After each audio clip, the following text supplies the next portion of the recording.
ole khirtu te chibai kan buk chewa tunchuma chuan LPS buat sai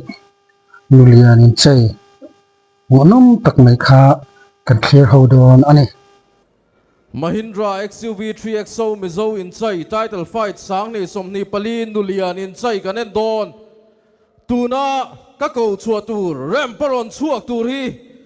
champion title chu pui tu tur lunglei atangin blue corner ZODINPUII'N ole tuna on chok na khi champion chau tu ZODINPUII'N Lunglei Nula ania tunchuma hian Nulian champion milai sang ni aron tungkhat maya ne em be sing boka a phur po hi a phur thau le ani aron tan kual rela nge tumin aron be ni na langani ZODINPUII'N Nulian title fight ania tuna hianin banner te aron kan chuaka Hmuhnawm hle donani ZODINPUII'N tumpui tur Nulian Inchai champion line mek tuna remparon chuak turi DILKHAN Salem vek tangin red corner LALHMINGSANGI champion lai sang sani on chok le dona red corner ania ani hi sang hi sam hi pahni atanga Nulian champion ding lai ania tuna hian rem lampanin aron kaune ka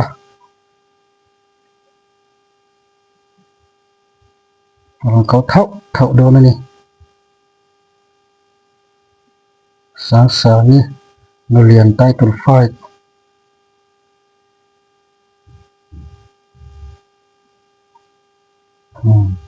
Mizo thua mana ven thua ma ani hi DILKHAN Salem ve DILKHAN ania DILKHAN hi cycle district ania a title hi hom zo ngin ma chu kan lo endo nani Mahindra XUV 3XO Mizo Inchai title fight Nulian Inchai kanen tur ka veilama mi hi kum som ni pani kezi som sari pani arit fit nga le in chilia sang a om len zong in chi som thum pariat a kong len zong in chi som thum pani lunglei atangin champion title ron chu pui tu tur mi pui te u blue corner ZODINPUII'N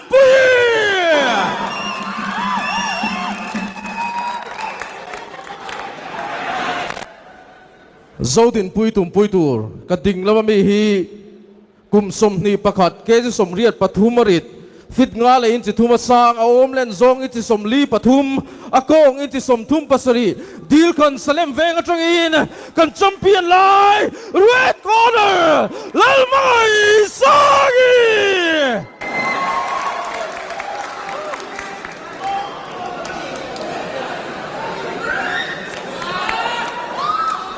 kan match referee kuta kan nan main zo na ka zo don chewa ZODINPUII'N ka zo masanga ZODINPUII'N LALHMINGSANGI kan champion lai tum do na a champion title hi lak sak itumem kalak sak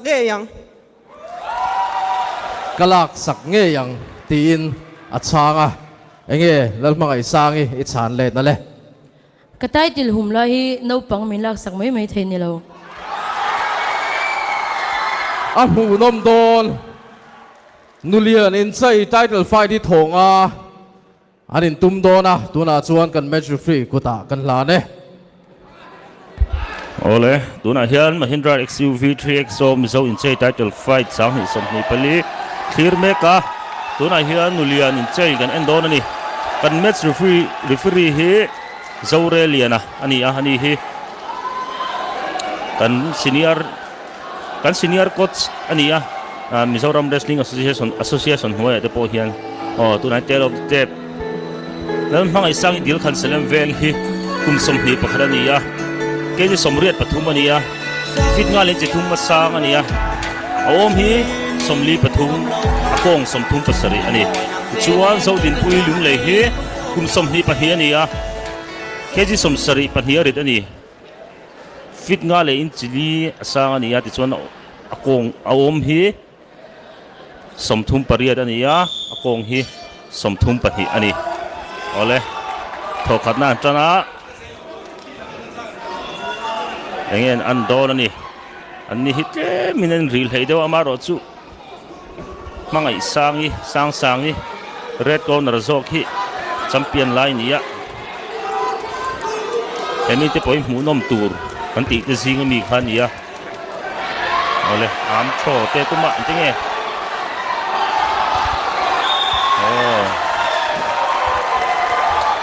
champion lai châu ngam ngắt hi cho na mấy lovang te rin thei ani bok na mấy lovang an bong bu tu na khan blue ZODINPUII'N khan point khatam mu ni nor chuak tua chuak ma zo ka tang box ya red mangai sangi zodi sangi hi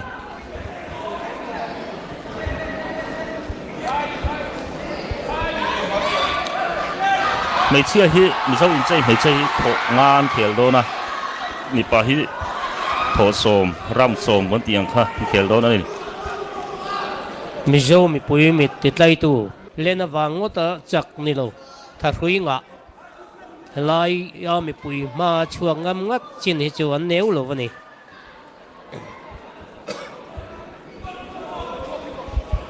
soi nu uwe thi tang kai khop me Mizo Inchai a chon thiam le thiam a hian a rit jok uwe chu ti sa chumi le chumi inkar ti te hi ni thina heng a hian a rit jok ni hi chan sa tha khop mai thiam le thiam game in man ve angat phei chuan kalom hu to ang khan zantang a te po ei tun huna te po hian enge an do ni anen mai hian anin khoi noi han en hi chuan ang jok nge chan tha jok do na atopa tunge ban phar don ti kha kan khe mai lo tat mai ni sia dala har khop mai hi ani ngam ve sia ti adel arit sia o mangai sang hi om hian wrestling match hi asik khan referee hian a ham do chiar do na vai som thleng a chiar chon round khat tho khat ala do na ni bet ati le ti lo khan ni mai referee hian nuai lama tang ma ni se control angai ve tlan maya hei hi thil all ai lo tak ani bok an tho tir le rita ni hetiang a hian hun khoral time delay te om ve thia referee hian Hmuhnawm theinan hian kai tho ham tho zung te hi emo china chon angai ve a amaro chu Mizo Inchai hi chu hun ab chung zoka ompo hian chan zon char hinga ya thokhatna azawri tuna hian thokhatna azawa thokhatna kan yin ta ka khan champion lai LALHMINGSANGI châu tu ZODINPUII'N Lunglei Nula kum som hi pahi khan point khat a hua mata tang khan anor chuak ani ZODINPUII'N hi champion nge tura be se niya champion belt laksak tuma hon thak chuak kaniya sita kangin tho nga an khel do na thok khat na point khat a mu phot ani ei thil pek petu te hi inom thina kan wrestler kan in chei chak te halom om thin khop mai nikina ZODINPUII'N thil pek petu te le alom tu soine garon chiar chun jom le do nia ole thoni na an tran le a Hmuhnawm le don thiel mange o a sen le a pol ani a red corner le blue corner atangin ani a hetian en mai chuan nia arit jok na chu ati theya amaro chu thiam thil ani tlat maya chak jok tur hi sia da har khop mai hemite patni a hian an rin chin dan pokon thiam lo helam tang phei chuan in hlau lo ton ve wait lak na pokhan ani a champion ti hresha châu ngam ngat chin chu an neu lawang ti kharin thei bokani ole nor chua toma khi sen jok hian chua tum bik tlat lo mai a pol hi kan sei to thin ang khan in nor chu ken point khat an hmua Inchai kan hian an kauna an chiar chin hi an point ania voi so man chiar le point so man hmua round khat an la ni me ole tu zong e bet don chung lama le phota chan sa thani chiare ole ki adet ran nei kita tak hian del be ngot ani lawa an kut an ke an kim hin control vek thau nga ya tuna khan ZODINPUII'N khan tho khat ala ni lekha ZODINPUII'N chu tha chho ze la ti khan tho hiya point ni a hu de to mai chak ngai tum bu ka Hmuhnawm chho don hle ani Nulian chei hi kan hu kha ta ni ya Mizo chei hring hi kan hu ngai vak to lo wa tun chu ma hian in an nge lung khel ti te an nge an lung chei ti te kan hu thia alom om tak zeta ni te hi man lai ta to Mizo in tiam na poi mo tak mai Hmuhnawm tak mai an lung tiam fo thin na kha ania tun chu ma hian DILKHAN Nula le Lunglei Nula chelo tak ten Mizo in chei Hmuhnawm tak man thlir tir me kani ole tho thum na ron chan le don le tuna hian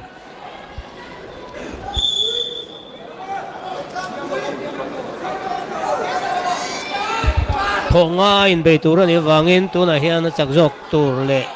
atop lama ban phar tur kha kan na khelo tat maya an en hian en be tok thial le maya an thiam na po inang tlang tak ani kan match referee Zorelia la hi ham thiam khop me tun Mizo Inchai a phei hi chuan ani hi kan senior ani ya Mizoram Wrestling Association huai a hian training chuak tein heng bak a hian mixed martial arts lama te hian coach ni hun lo hmang thina ole ale thalia abo bet vedonem chiar vele thungani ki tho katala ve mangai sang DILKHAN achang te pa na ra chi ti ang de hekin champion lai lo hmai sang e DILKHAN Nula ang cham tak chu bo bet ve ta ri mai ni ti khan poi na hu ve lia tho thung in khela poi hi le poi khat an ni me kani tho hi dang alo ma tak ang mo champion lai hian DILKHAN Nula hmai sang hian a bel thi no tong ni chu mai mai the ni lo ati ve tlat ani ringa Nula chalo takin run for the in run Rungsheti la zamaya ami sam na hai achalo khop ni aka set ni blue corner ZODINPUII'N te lam khan complain sing klap maya ni ching akhan ni ching rana khan abo betlo deu anti mani amaro chu just tempo na hin andik me ka just andik na atana result achuani blue corner te na an complain kha alo cham ani ta ka hen lo ma complain na lu thea tu na khan rem chang se bra kan ron chia le don ya ta khong ai takin anin bo bet lai kha milau play sak thelo kem ole complain hi ana nga kan me chok sial ten an pom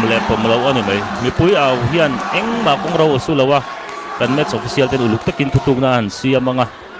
chu an pom lo a ang hate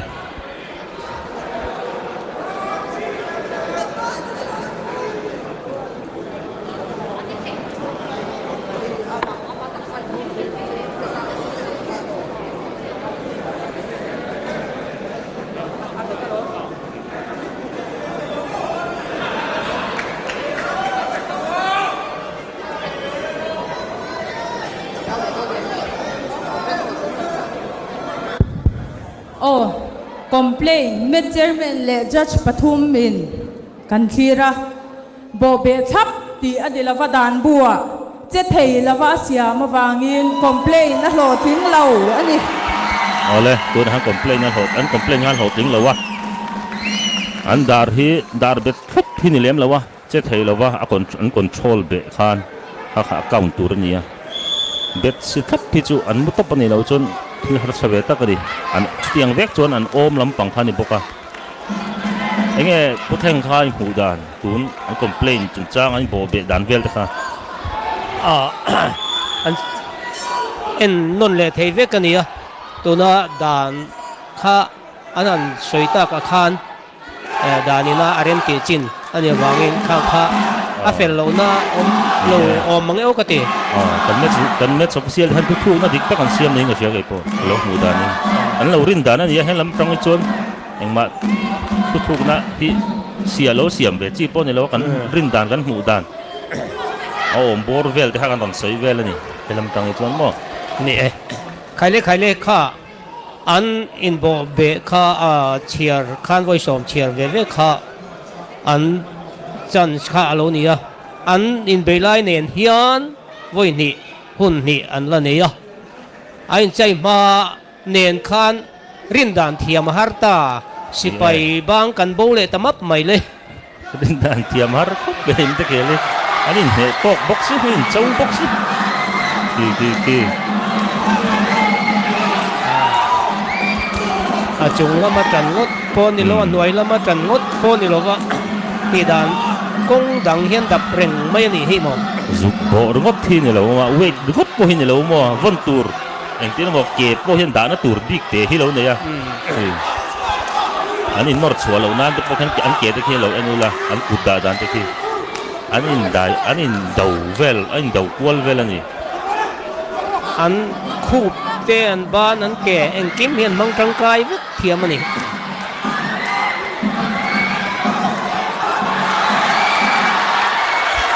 mi pui thong po ring e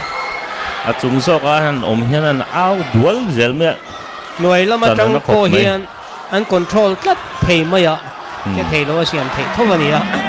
maro chu point ni tur chuan chhuat ta be hi ngai ani LALHMING ai sang DILKHAN hian no pangin min lak sak lawang ka title kol lai hi tia ZODINPUII'N hian ka lak sak don na ti poka engen an don ni ki wat sak fa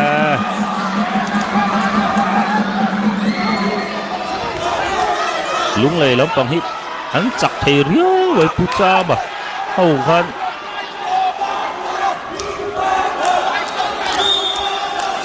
referee na ham thawa in attack lovin in omrai lutuk atia ti khana ron ham thau zel ani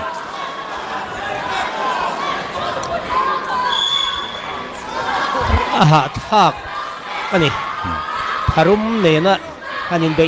thiel mai chu kan nu chuan om pani te kan mit in tit lai hle mai mi to kai khop mai hem te khel na hi chu Mizo Inchai hi chu rik buan chi po hi ni lawa round hi tam sia point Hmuhnawm Lian sia tuna khan Paulina azawa an chung buồn boka Vuangtu a chuan an me tok tlek mai pui Mizo kan lawa sak ping ve an nia an bo bet thelo ve an nur chok thelo ve ni ram khat dang an nia tụi nó đồn lang phải phi pui ăn phura ăn áo đu mía ăn sắp tao te thì tao phi ăn lâu áo phura tụi cái này chắc do cái rú về ăn nhá ăn gạo chalo tất mày rang tao Beng na rang phải ti rang chơi là áo mày thế giờ là ngô thọ ngà na an chan le don ta he Nulian Inchai thọ nga an be do na ton he nung ber tur ne to ni heng Mizo Inchai kan en thei na chan sponsor tu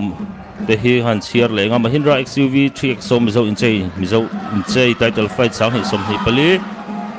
Mana Motors te Oakwood Studio Store te baka hian Goodwill Car Accessories te D3 Business Enterprise te nia heng te hi lo dor ila ni puiti khan heng Mizo Inchai kan en thaina na Mizo ina kan infiam na kan nei thu tak mai kan chom nung zel theina na sum le pai pha le zum seng tu ten nia han chunga hian thinlung takin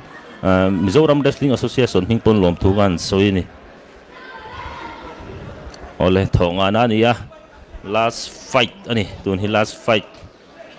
in he tok khop me tung e chak jok don hi a hriat si lo chuwang chuan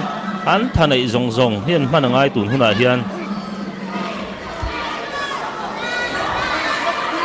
an in he tok khop mai in sop lu tuk poi Hmuhnawm mia lo sin Mizo Inchai te hi mo putleng adik khop mai hetiang nge hi mi tatlai na Hmuhnawm ania tin a chau tu te po hi chau om tak po lo ning ka hria mi pui te po hi an lung oi khop mai Nulian dun boka he kan match referee puzo re la hi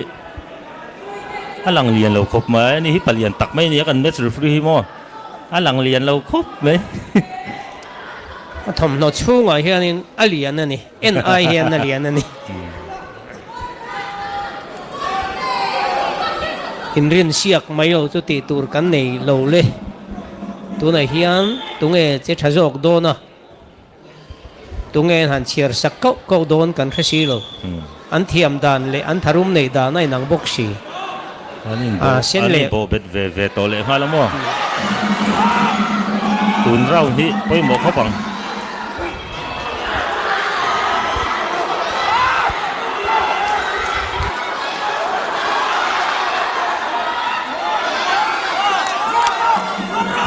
ole chunga omle ta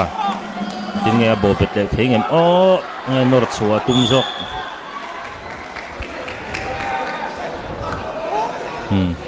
aron ham thowa cái tiếng huna hian a fit zo ki siat thin in he tok boxi top trap to boxi huna hian mo tha sui zong han hun manangai huna hian a fit jok le thuak a poi mo khop mai vati pop po hi a fu ber chung lo ma ro chu rislak ve hun chang jo ma to pe tung e chak zo kang khai rao na top tatlat mai le hello round thum na blue corner atangin challenge changoma challenge chan lo sawangin red in point khata huwa tikha nanin le to ka round cut pek bel an nianga chuta nan he tok chuan in ban khoi tur aniang tikhan round an khe zota chak tu ve ven ni boka chak jok an om lo bani ni china khan ZODINPUII'N te khan complain we khat an the luta an complain kha a ro cham lu maya LALHMINGSANGI cham thapna an complain kha chang tatlet maya ni lo sang chuan ZODINPUII'N kha chak to ania amai ro chu an complain kha ro cham lu maya in he to kanita tikhan announce chairman na sita kan khanin extra round an khela do ani tuna hian chak zo ka pui mo hle do ani tun round hi pui mo hle ang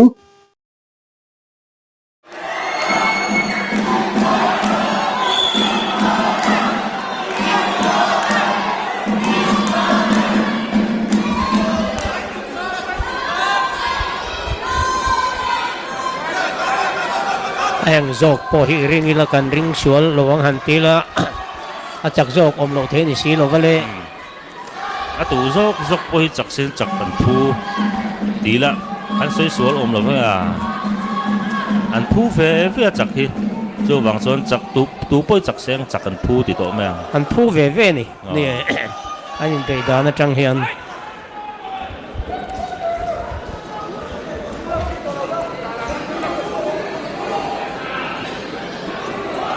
Nulian game teacher chút pha anh lem lâu khóc mấy hôm đây chứ hết tiếng tất cả in hệ tộc hi anh em mình lá chứ nè in sập lúc tục thế hi châu về rèn anh hàn tiếng ngót thế hi em nó nuông lova Hmuhnawm lem lova mà rồi chú châu tu hiền châu ôm ngồi ngồi thì thế nè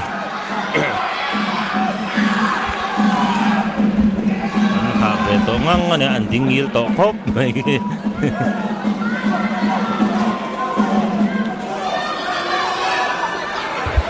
point khát húm sa muzok zok han chak don tina ni me arpui in sual chào tổ lắm te po ang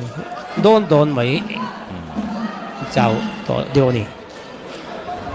tharum thato pa thongangut mấy hanin be chu ha thak don ani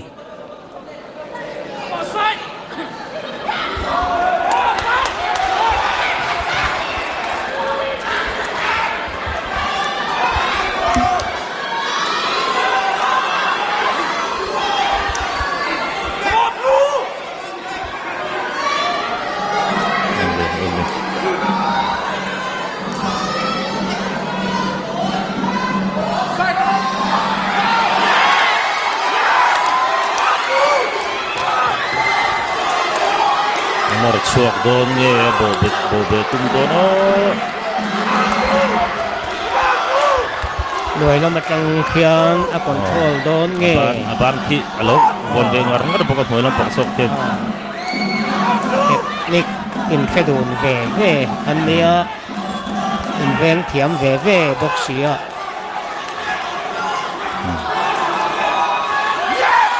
ole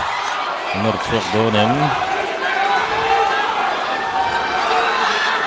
anh nó tụm đó là mấy năm bà do cái chuông tí vào không ra, này, đang sang đi, chúng nó bằng ông về lại thung á, tiếng nghe tí tụm vào đi kia,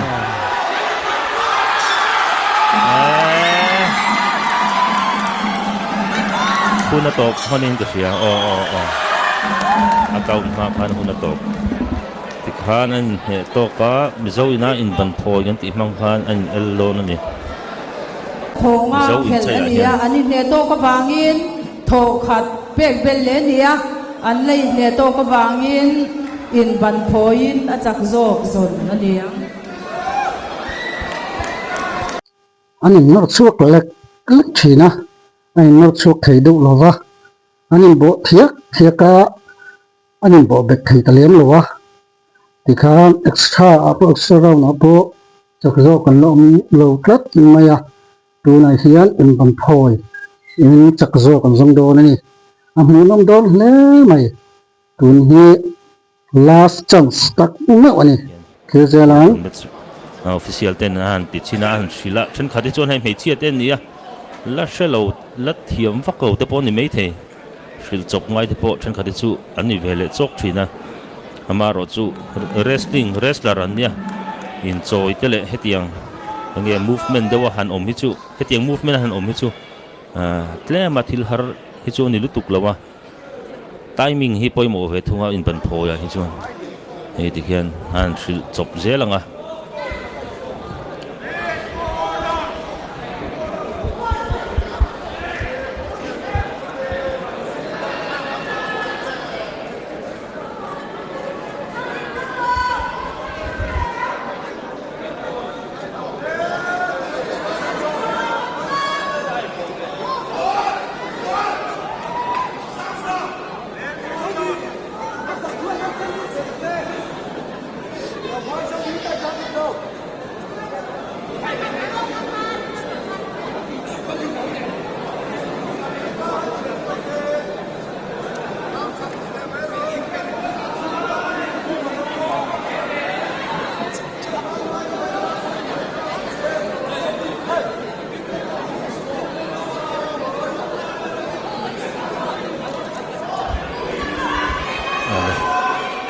tle min han man chho dewa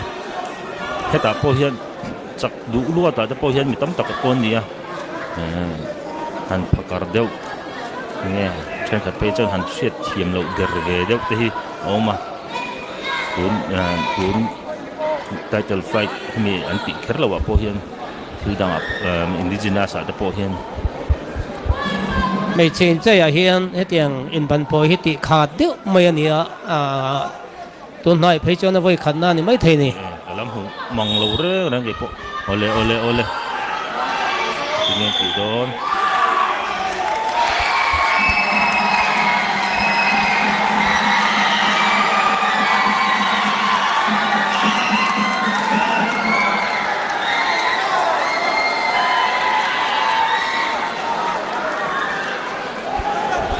กุดเพลมาสะจกนี่เพลเนี่ย result กันในตาอินบันพอยาเฮียนกุดขามาสาข้าจักเหล่าเล่เด็กมาสาข้าจักเหล่าวันนี้วางิน decision เสียงเฟลแล้วนี่และที่ขจวนอันจุตาexperience ในดุนน่าจูเล่นหิงสานี่อาจักโจกันนี่ข้าดันเลยดุนตะโปข้ากันเชียดไงหลอกปัญญาตัวนักจังนี้คือตัวเตปอมิใจดานเล่ดวนเชลปอตั้มตะกันออกมาเกี่ยมังเอปอเย็นกับเชลวันนี้บังพอยข้าพอยการิงตะข้าเราเนี่ยละวะกดขามาสะจกเตะเลยเด็กมาสะจกเตะข้าเราไปหมดแล้วอันนี้นั่นมันสานี่เดี๋ยวขันนุไลอาเบลนูเลียนtitle fight champion belt อาเซงเดโดนอันนี้กันลงไปตัดจัดอันนี้อันนี้สามีดีลขันนุลาคุณสมหิประคัดอันนี้ Mahindra XUV 3XO Mizo Inchai title fight sangni somni pali Nulian Inchai Hmuhnawm takanen zota ka hun pang aya anin ne to ka wangin in ban phoi manga chakjok zonania chuta chakjok chu red corner LALHMINGSANGI DILKHAN salem veng tuna chuan loman semna hun kan mang ha langa loman min sem sakturin khong ain pungu than sanga president Mizoram Wrestling Association meta lo chho sela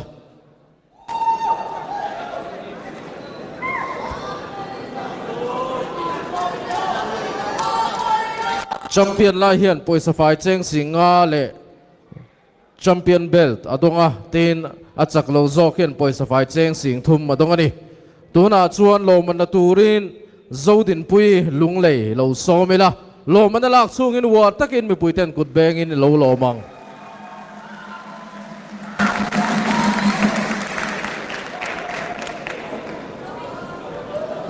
tuna chuan Mizo Inchai title fight Nulian champion lai ni mek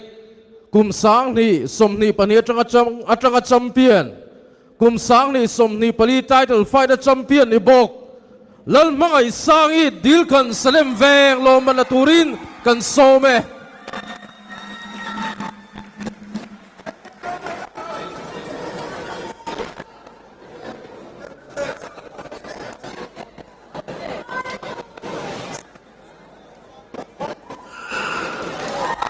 mi puiten kut Beng in lo mang kan champion tan